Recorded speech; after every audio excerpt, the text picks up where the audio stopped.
My entitled sisters decided they wanted to turn my vacation home into their little moneymaker and rent it out. When I told them no way, their husbands took it upon themselves to break in. Yeah, actually broke into the place. That happened today. They're now facing charges. Real smooth, right? Anyway, back to earlier in the day. My parents decided to throw a barbecue. I guess that's just their thing now, standard retired life stuff. I didn't really want to go. I don't like being around my sisters, their husbands, or their kids. My wife and I don't have kids ourselves and we're pretty happy that way. But then my mom started guilt-tripping my wife about it. Long story short, we ended up going. By the time we showed up, there were already about 20 people there. My sisters and their husbands were clearly buzzed, actually more like halfway to hammered. My mom was completely occupied trying to wrangle the nieces and nephews who ranged from about 5 to 10 years old. Meanwhile, my dad had pulled a classic move. He was chilling in the whirlpool section of the pool with a little cooler of beers, just minding his business. My wife and I made the rounds, chit-chat with random people, grabbed some food, and each had a frozen margarita. Not long into it, my sisters and their husbands started picking at us, first for showing up late, then for not wearing swimsuits, and apparently for killing the vibe. Whatever. Same old suburban summer gathering drama. About 1 hour in, 2 of the kids ran full speed at one of the guests, someone from the neighborhood who was standing near the pool. They shoved her right at the steps. She didn't fall in completely, but she stumbled and got half soaked. You could tell she was pissed, but she kept her cool. Just grabbed a couple towels from the parents, dried off, and left without making a big scene. A little while later, I was chatting with someone a few feet from the pool when I caught movement in the corner of my eye. 4 of the kids were sprinting straight at me, full speed. It was obvious they were planning to shove me in. Now, I'm not exactly a ninja, but it's not that hard to dodge a bunch of overhyped kids. I just stepped aside at the last second and boom, all 4 of them flew right past me and launched themselves straight into the pool. A lot of the guests, including my wife and me, burst out laughing. I mean, it was funny at least for a second. But then my sisters, who were both absolutely hammered, started losing their minds. Turns out 2 of those kids didn't know how to swim. They were in swimsuits, sure, but that didn't mean they were ready for deep water. Since I wasn't wearing swim gear and didn't want to ruin my clothes or phone, I stayed back and let the people already in the water handle it. They got the kids out quickly, but by then the crying had started, loud, dramatic sobs like someone had lost a limb. That's when the chaos really kicked off. The 4 drunk parents, my sisters and their husbands, started screaming at everyone, especially me. They claimed I nearly let their kids drown and were also furious because the kids had apparently been filming their prank on their parents' iPhones. Yep, both phones were now sitting at the bottom of the pool. One of my brothers-in-law, who was clearly more alcohol than man at that point, waded in to try and rescue the phones. But between his beer belly and blood alcohol content, that wasn't happening. No one else volunteered to help. Can't say I blamed them. My sisters were still loudly blaming everyone else for their parenting failures. I told them straight up that it's their job to watch their kids, not mine. If something had actually happened, that would have been on them. The argument got pretty heated, words were exchanged, and right about then the other brother-in-law stumbled and face-planted while yelling at us. That was our cue to leave. Now they're saying I should have just let the kids shove me in, let them have their fun, and I guess destroy my phone in the process. Sure. Why not? That would have been a blast. Side note, my dad? Still lounging in the whirlpool the entire time, totally unbothered. Honestly, can't blame him. Now, for those asking how I feel about all this, I get it. They're just kids and they were trying to play. The problem is, they thought this kind of behavior was okay. That's not on them, that's on their parents. Looking back, I really wish we hadn't gone. It's always nice to see my parents and some of their neighbors, but my sisters and their husbands are just exhausting. They don't even try to hide how jealous they are of our lifestyle. It's like a constant low-key competition. Here's the context. I've never been close to my sisters. They're 7 and 11 years older than me and we've never had much in common. Their husbands are okay guys, I guess, but I don't care about the stuff they value and they couldn't care less about what matters to me. Both of my sisters are stay-at-home moms and their husbands do well financially, one even makes more than I do. But my wife and I both have careers, no kids, and we're a lot more intentional with money. We've got solid investments, we take good vacations, and our car interiors aren't war zones of Cheerios and juice boxes. All of that seems to rub them the wrong way. So we get snide comments and passive-aggressive digs from them on a regular basis. Honestly, neither of us enjoys being around them, which is why I didn't want to go in the first place. But my wife's a glass-half-full kind of person and figured it'd be nice to see everyone. Hopefully next time, we just stick with our gut. If there's a silver lining to all this, it's that next time, my wife probably won't let herself get guilt-tripped into going. She's always been way more patient and forgiving with my siblings than I am, but judging by the things she said on the drive home, I think she's finally had enough too. As for my dad, yeah, he's kind of the MVP of this whole fiasco. He's super laid back, used to work in sales, so he genuinely enjoys being around people. He's the type who just wants everyone to have a good time. Retirement suits him. He and two of his buddies basically just parked themselves in the whirlpool and watched the chaos unfold like it was live theater. My mom's great too, but this whole thing clearly rattled her. The kids, for anyone wondering, were fine by the time we left. They were inside, glued to the TV. Their ages are 5, 7, 8, 8, and 10. It was the 3 middle ones who played kamikaze and tried to take me down. I've got a strong hunch the 10-year-old was the one who egged them on. She's usually the ringleader. My folks are really sociable and love having people over. They've got one of those houses that's just perfect for entertaining, big open space, great backyard, pool, the works. They're always looking for an excuse to throw a get-together. They originally wanted everyone over for the 22 of July, but one of my sisters and her family were on vacation, so this gathering was kind of a make-up fifth. Full on with red, white, and blue everything, barbecue, a margarita machine, even sparklers for the kids. My nieces and nephews were actually the only kids there. All the neighbors are older folks, more my parents' age. What I found out afterward, apparently all my nieces and nephews actually are pretty solid swimmers. They're in the pool all the time. The 5-year-old is still learning but loves the water. My sister just blurted out that they couldn't swim in the heat of the moment, probably to make herself look better. None of the kids are allowed in the deep end, which is where they ended up after trying to shove me, so that's probably what freaked her out. After my wife and I bailed, the party pretty much fell apart. The brother-in-law who face-planted while screaming at me had to be taken to urgent care and needed stitches. He was way too drunk to drive, so my dad, bless him, drove him there. Dad was definitely not thrilled about that.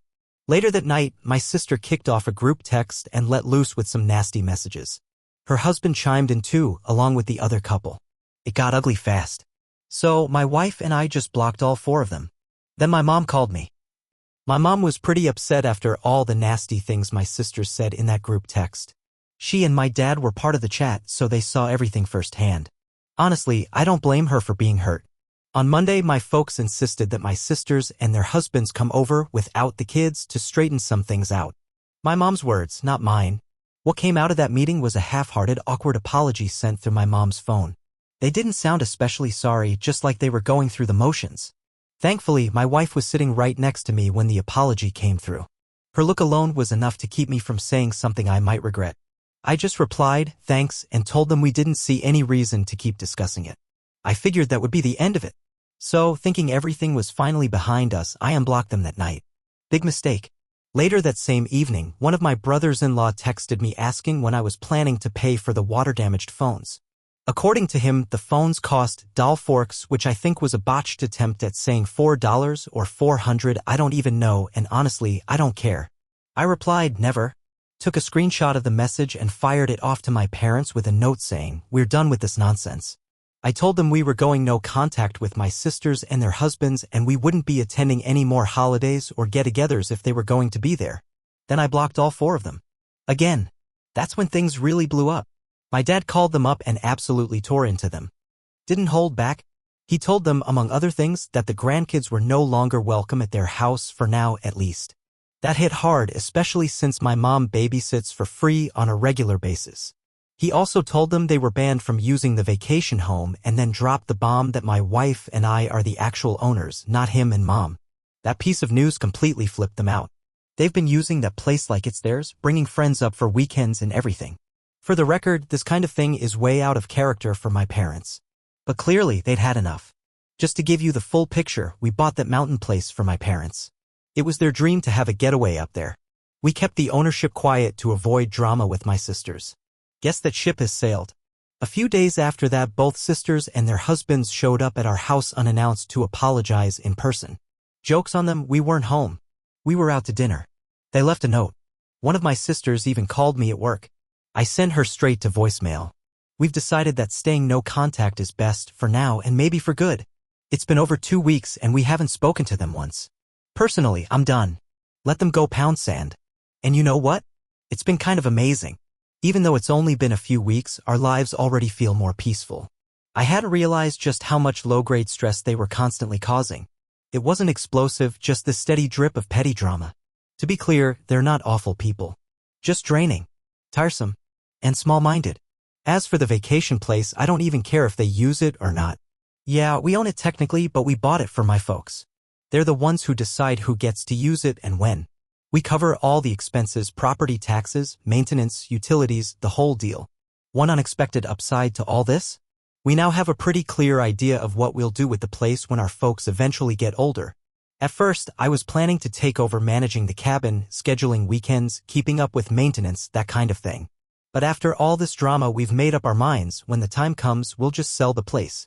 If we ever want a weekend in the mountains, we'll book on Booking like everyone else. Now, about my parents, they're not naive. They're easygoing, live and let live types, and I respect that. I figure they'll eventually soften up with all this, but that's their call. As for us, we've made it clear, no family events for the foreseeable future. What probably stings most for my sisters is the fear that I'll ban them from using the cabin. But I won't. That's still Mom and Dad's decision, as it's always been, until they get older or no longer want to deal with it. But what has ended is one of my sister's little pipe dreams. She's been fantasizing for years about building a family compound up there once we all inherited the land. Yeah, I've known about that plan for a while, just chose to ignore it. The thing is, the lot up there is pretty unique. Normally, land in that area only has space for one buildable site. But since our place is at the end of a road, there's enough room for at least 3 homes, all with solid views. That fantasy? Over. Let's be real, they're not actually sorry. They don't want to repair anything, they just want access. I totally agree with folks saying the apologies aren't sincere. I've got zero interest in reconnecting with them anytime soon. As for the house, yeah, I technically own it and pay for everything, but I gave my parents control over it. It's theirs to enjoy and share as they please. They're good people, and it had always been their dream to have a mountain place. No way they could have afforded it on their own, but I've been lucky financially. I save and invest like crazy, and the year I got a massive bonus just happened to be the same year I sold my house and moved in with my now wife. Stars aligned. I honestly don't care if my parents still let my sisters use the cabin. But I will admit, I've taken some quiet satisfaction in how rattled my sisters were when they found out I bought the place outright and never told them. For good measure, Dad changed the lock code before their last visit. Now only he, Mom, my wife, and I have it. As for babysitting, my mom filled me in. Apparently, twice a week, she and sometimes Dad go over to each sister's house to spend days with the kids. Now that school's started, she's planning to pick each set of kids up twice a week on different days, take them home, and hang out for the evenings. She told me that all 5 grandkids at once stress her out, but one batch at a time is manageable. Both of my parents have made it clear they're not inviting my sisters or their families back to their home anytime soon. They're actually enjoying the peace and quiet. If I had to guess, I'd say they were already fed up with the way things were and just used the pool party disaster as an excuse to draw a new line in the sand. Things have gotten even messier. I thought the drama already hit its peak, but that was just a warm-up compared to this past week. To explain it properly, I need to give a little background on my folks' finances. They've never been great at saving money. I've done their taxes for years, so I've got a pretty full picture of their situation. Financially speaking, my folks are okay, but not wealthy by any stretch. Their house is paid off, they don't have much debt, and both get Social Security. Dad also has a solid pension and they've got a little savings tucked away, but it's not like there's a treasure chest buried in the basement or anything. When they retired, I bought them their current car, a proper gift so they'd have something decent to drive. First time in about 17 years they weren't leasing something used. They've always lived within their means, but they never really saved for retirement. They're comfortable, not rich. But my sisters? They've convinced themselves that our parents are sitting on a pile of money and that they're going to inherit it all because I don't need it. So they've never bothered to save anything either. Turns out my older sister and her husband, who've got 3 kids, are in real financial trouble. They've been living well beyond their means and it's all catching up. Credit cards maxed, behind on their car leases, one of them's about to get repossessed. That same brother-in-law used to brag about his income, but it turns out he makes maybe half of what he claimed. My sister came clean to my mom on Wednesday. She told her they need a loan.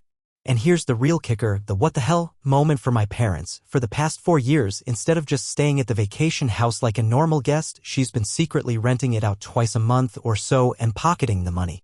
We're talking serious cash, $2,500 plus for a weekend and over $5,000 for a full week. Now that she's been cut off from using the place, she's had to cancel at least one group that had already booked to stay. And suddenly she's panicking they're going to lose everything. Of course, my parents can't give her a loan. They're not in that kind of position. And get this, my other sister knew about the renting all along. Never said a word. Honestly, I wouldn't be shocked if she did the same thing. A while back, I drove up to the cabin to drop off an ATV I'd worked on, and there was a family already there. They said they were staying with my sister and her crew who were in town for something. At the time, I let it slide. Figured she had lent the place to some friends. But I've always wondered. I found all this out through my parents. They're stressed, Mom especially. Dad's mostly just angry.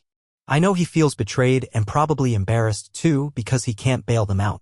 He told me flat out as long as he has a say in it, the girls are banned from the vacation home. My parents gave me the heads up because they figured my sisters would come begging next, and they weren't wrong. Friday, both of them showed up at our house again. This time, no husbands in tow. They waited outside until I got home.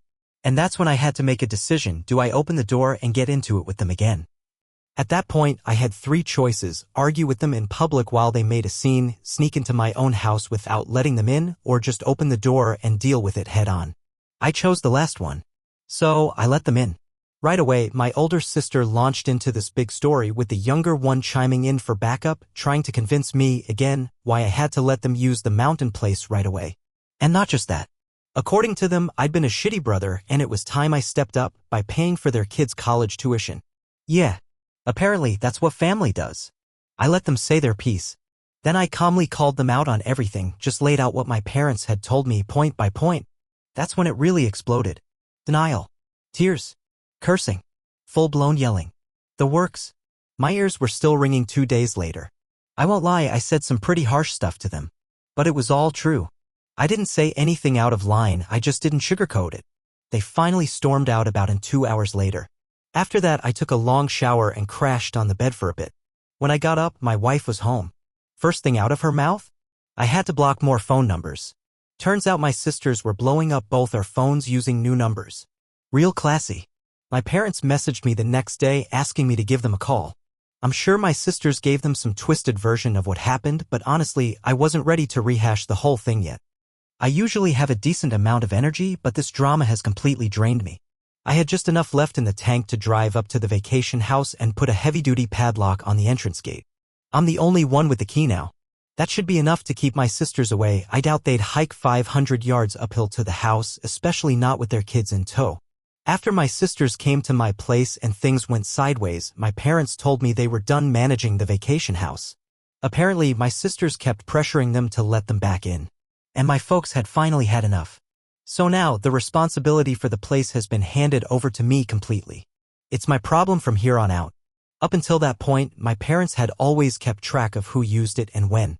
They handled basic upkeep too, swapping out old furniture, replacing things when they wore out, that kind of stuff. They were really involved. I don't blame them for wanting to be done with it. But yeah, I'm disappointed.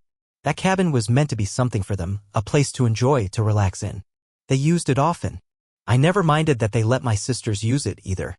In my mind, it was always their call even though I technically own the place. But now, the dynamic has totally changed. Going forward, my parents won't have access unless I'm involved. And that sucks. To lock things down, I've taken several steps. I already mentioned I chained and padlocked the front gate with the sturdiest lock I could find. On top of that, I did a full reset on all the door keypads and created brand new access codes. I had some security cameras installed up at the cabin yesterday, and I've got to say, it turned out better than I expected. The installer convinced me to go with a high-res camera facing out over the valley, and the view is pretty stunning.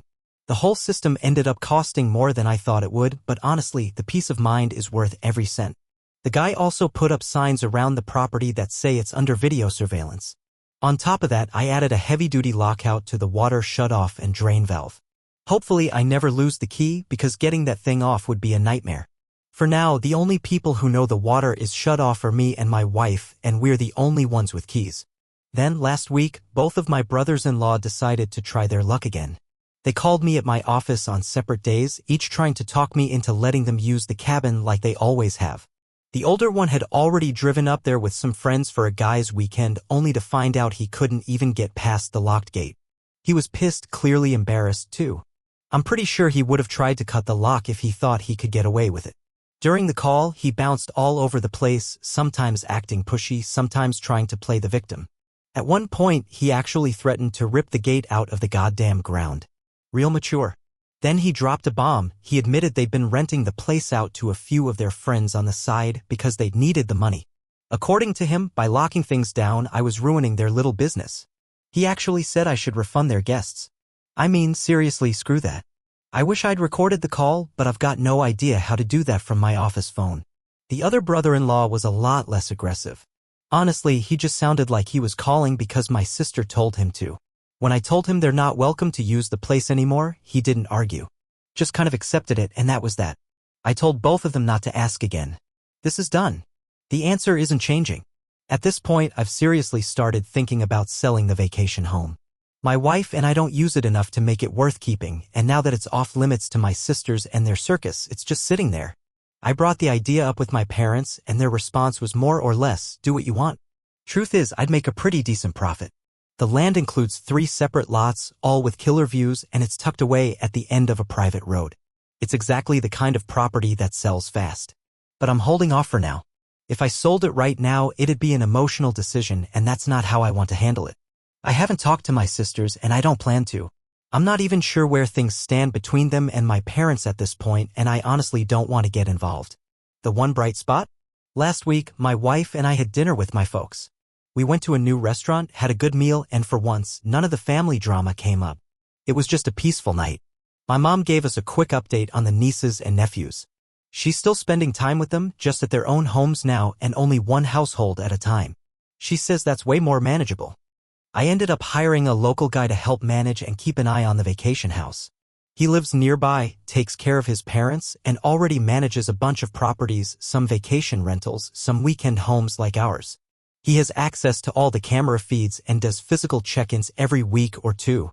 Honestly, he might have the best gig in the mountains. He gets paid to drive around with his dog, walk the properties, and lounge on people's decks when he feels like it.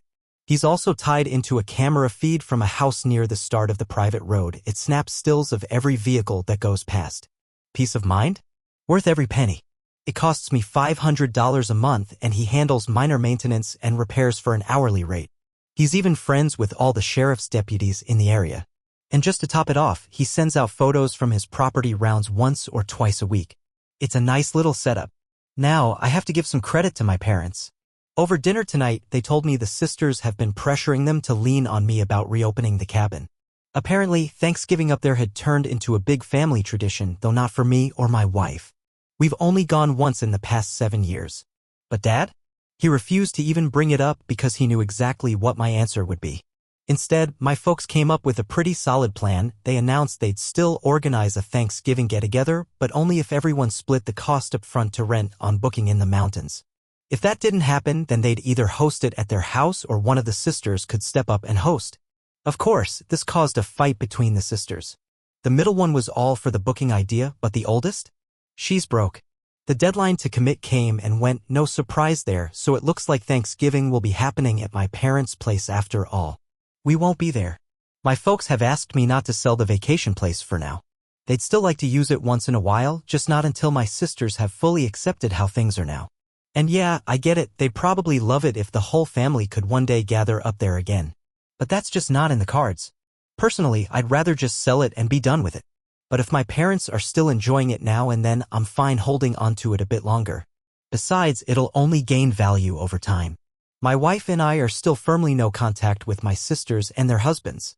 They've started calling from new numbers, thanks for nothing, Google Voice, and leaving voicemails asking to talk it out for the sake of our parents. They've even tried calling my wife directly.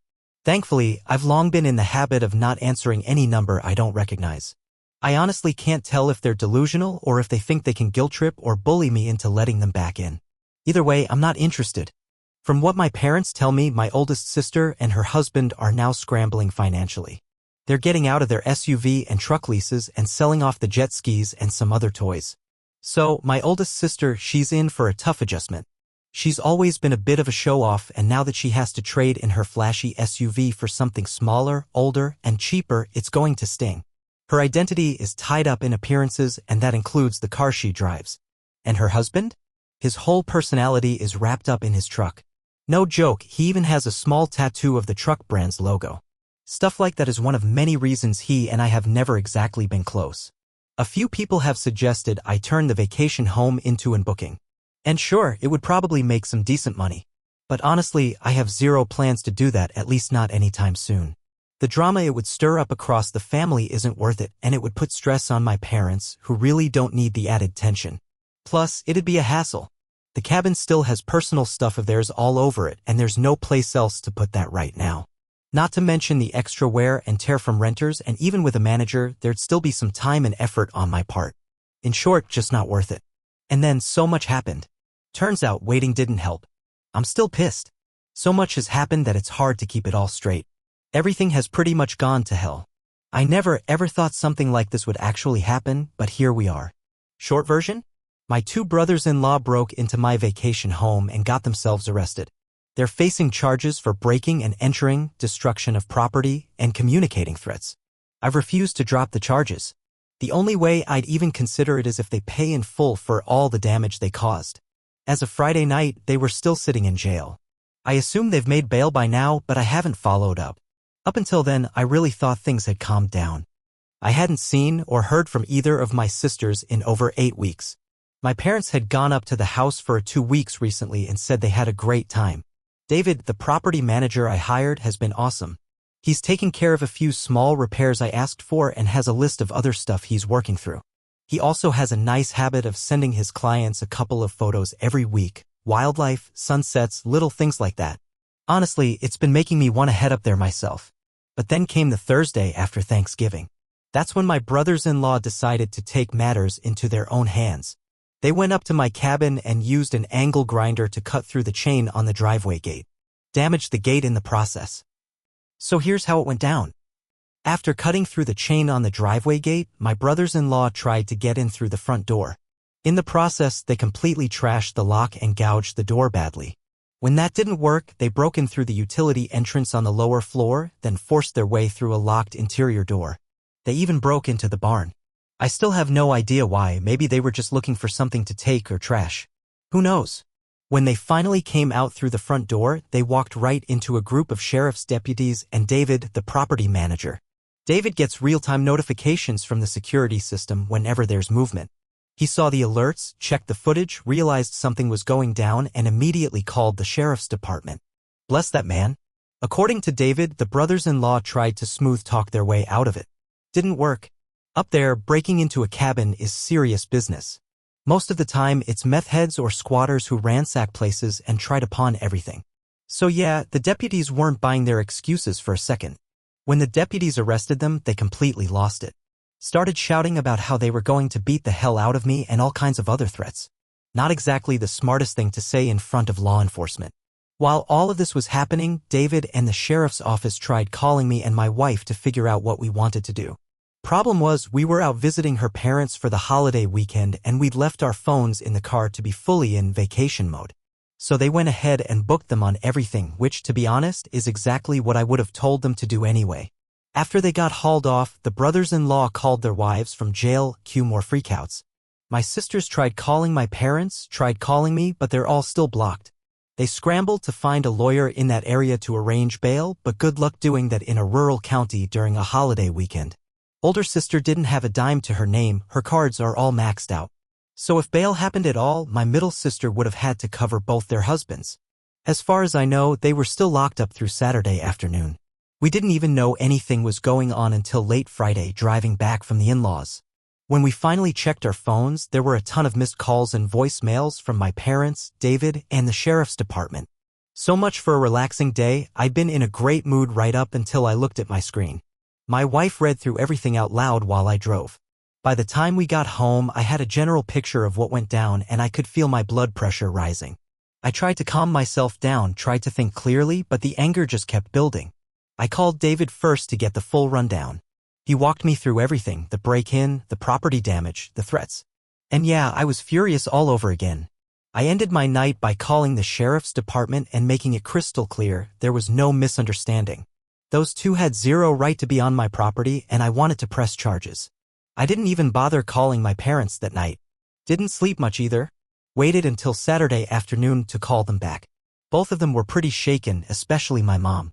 My sisters had apparently browbeat them into trying to convince me to call the sheriff and say the whole thing was a mistake. That I should just drop the charges. I told them flat out no way. Not happening. Not until I talked to an attorney. Not until every cent of the damage was paid for. The damage to the cabin? It's going to cost a lot to fix, every bit of it.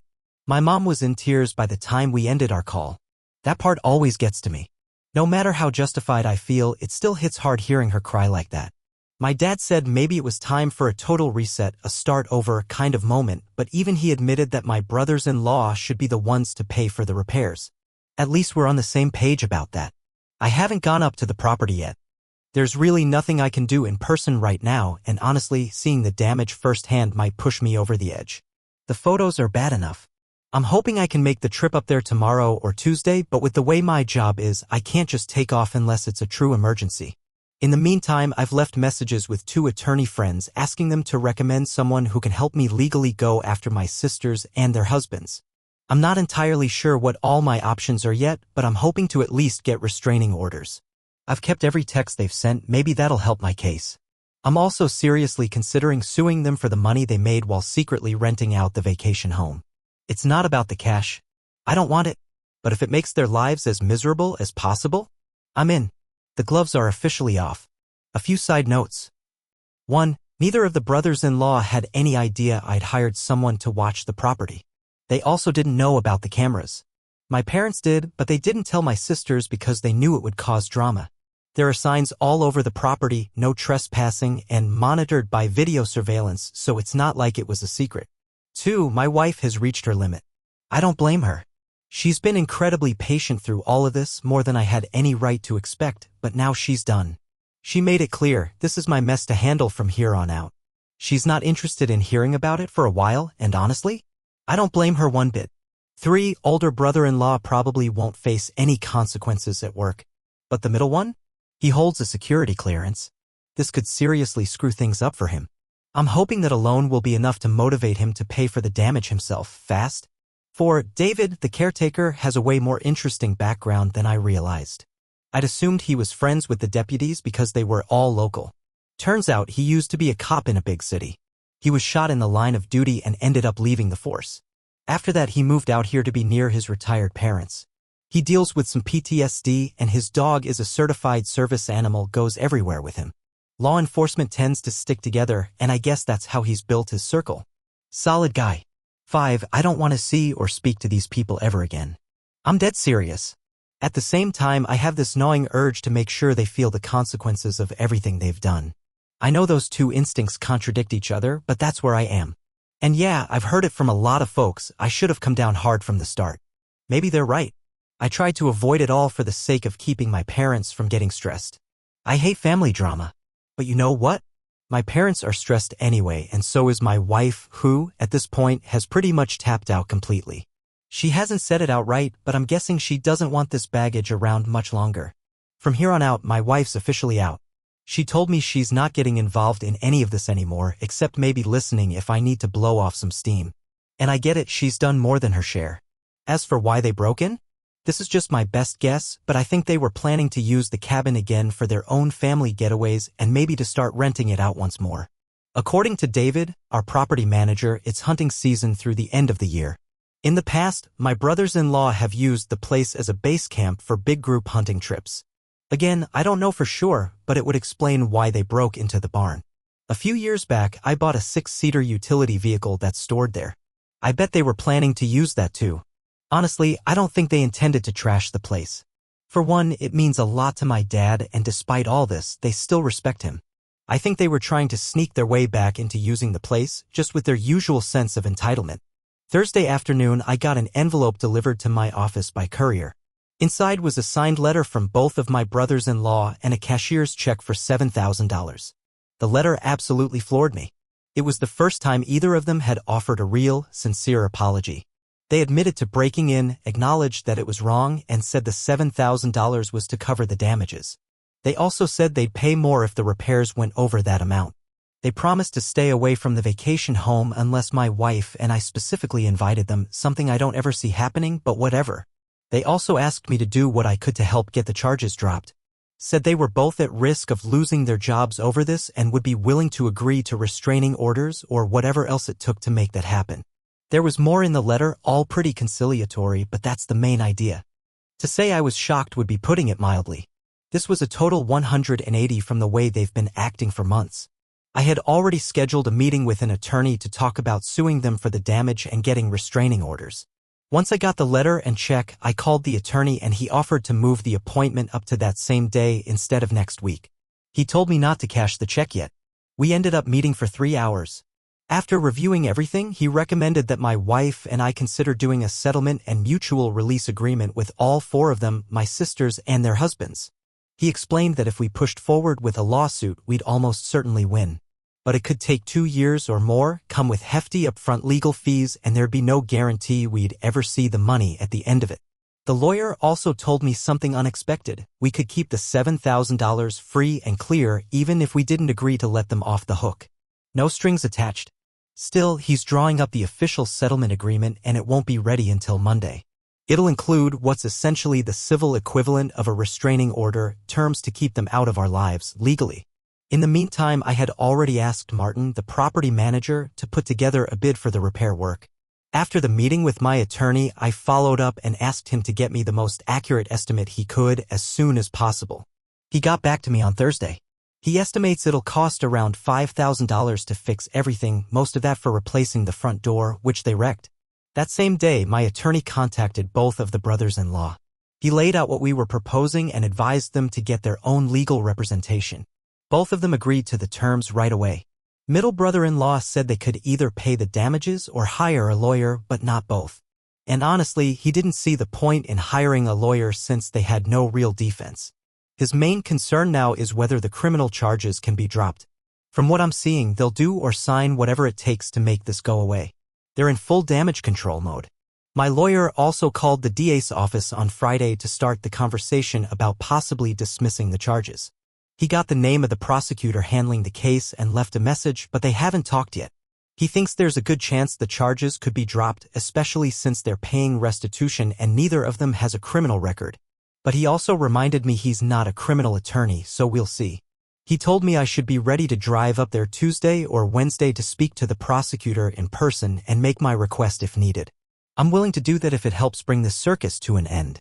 For now, his advice is to stay completely no contact with my sisters and their husbands at least for the next 6 months. He said it's critical to follow every part of the agreement, especially when it comes to future interaction. No slip-ups. Honestly, I think this sudden shift from the brothers-in-law is because the reality finally hit them. They're seeing what's actually at stake. Legal fees, fines, possible jail time, up to 150 days if things went sideways. And as I've mentioned before, one of them has a security clearance. If that gets pulled, he's done. So this is their Hail Mary. Their last shot to keep their lives from blowing up completely. Is it a perfect resolution? No. But at least it gives me a path forward legally and financially. And frankly, that's all I want right now. I've been stuck in this mess for months and I just want it to be over. I doubt I'll ever have anything even close to a civil relationship with any of them again. And I'm okay with that. What I want most is to close the book on this whole thing, get back to living my life, and never speak to them again. I'm tired. So is my wife. She's standing with me, but she's made it clear she's emotionally done with this too. One last thing, it might sound small, but getting that written apology hit harder than I expected. I honestly didn't think I'd ever get something like that from them. But seeing them actually admit what they did in writing, it meant more to me than I thought it would. Weirdly, that mattered more than the money. The money's just money. I'm pretty certain it was my middle sister and her husband who came up with the money. The cashier's check came from the credit union tied to his employer. Wednesday morning, I met with my attorney. We reviewed the final version of the agreement, tweaked a couple of small things, and he sent it off to the 4 of them. The agreement included a clause that they'd also have to cover my attorney's fees, around $3,300. That didn't go over well. They tried to negotiate it out, but my attorney stood firm. He told them straight up, accept the agreement as is, or we move forward with a lawsuit. And we weren't bluffing. We were prepared to sue them for the money they earned renting out the house, the repair costs from the break-in, emotional distress, lost time, legal fees, the works. And I would have pushed the DA's office hard to prosecute every single charge. In the end, they folded. They came in and signed. I wasn't there for it, but my lawyer gave me a rundown. Apparently, it was tense. The middle brother-in-law stepped up and seemed to take charge. At one point, he even snapped at my sisters, told them to shut the hell up or he'd walk away, make his own deal, and leave them to figure out the rest on their own. They brought a second cashier's check for $2,700. Claimed it was all they had left. It's close enough, and frankly, we're done dragging this out. We're accepting it as the final payment. According to my attorney, everyone was cold and short with one another. But they held it together just long enough to sign everything and get out of there without too much drama. The next day, I drove up to the vacation house to see the damage in person and meet with the DA's office. Seeing the place in that condition, I was furious. I could feel it rising in my chest the second I stepped out of the car. The damage was so unnecessary, so stupid. It made my blood boil. I was ready to eat the cost of repairs and burn their lives down just out of pure anger. I tried to walk it off. Failed. Ended up calling a close friend, someone I trust, and they stayed on the phone with me for over an hour. Just let me vent, rage, talk in circles, whatever I needed. And slowly, they helped me zoom out again. Helped me focus on the bigger picture, that this nightmare was finally coming to an end. That I could start moving forward. And honestly, that's what I want more than anything. I'm still not entirely sure how I feel about all of this, but after settling down a bit, I finally got some food in me and that helped clear my head. After lunch, I went over to the DA's office. I hadn't made an appointment, so I had to wait for a while, but eventually I got to speak with the assistant DA who's handling the case. Short version, since I'm not pushing for prosecution and because my brothers-in-law have already paid for the damages, the DA's office is willing to drop all the charges except for trespassing. In this case, that means a Class 2 misdemeanor. They'll have to plead guilty and pay whatever fine the judge sets. I was told pretty directly if they try to fight the trespassing charge or even so much as breathe wrong up there in the future, it won't go well for them. The only reason the other charges are being dropped is because they didn't resist arrest. If they had, things would have turned out very differently. After that, I stopped by the sheriff's office to thank them for their quick response and for taking the whole thing seriously. I wanted to thank the deputies in person, but only got to talk to the dispatch folks. I also tried to catch up with Martin, the property manager, but couldn't get hold of him that day. I'll catch him later. A few more details worth noting from the agreement. There's a no-contact clause. If any of them show up somewhere, my wife or IR or vice versa, whoever got there last has to leave. No direct communication allowed unless it's through lawyers or some mutually agreed third party. They get to keep whatever they made from renting out the cabin. That was my big concession. The only caveat is that if I somehow get hit with tax consequences for that income, they'll be on the hook for it. We've released each other from any and all liability up to this point. There's more legal language in there, but those are the key points. As for my family, the dynamic is beyond repair. I've told my parents the bare minimum that we're working things out. That's it. I have no idea what my sisters told them, but I'm guessing it's their own heavily edited version of events. Just one more turd to swim around. Really, the agreement just formalizes the way things have been for months now. I know it's not how my folks wanted this to play out, but all things considered, I'm pretty content with how it turned out. One last little fantasy I have now? That I never hear from any of them again. And that would be just fine.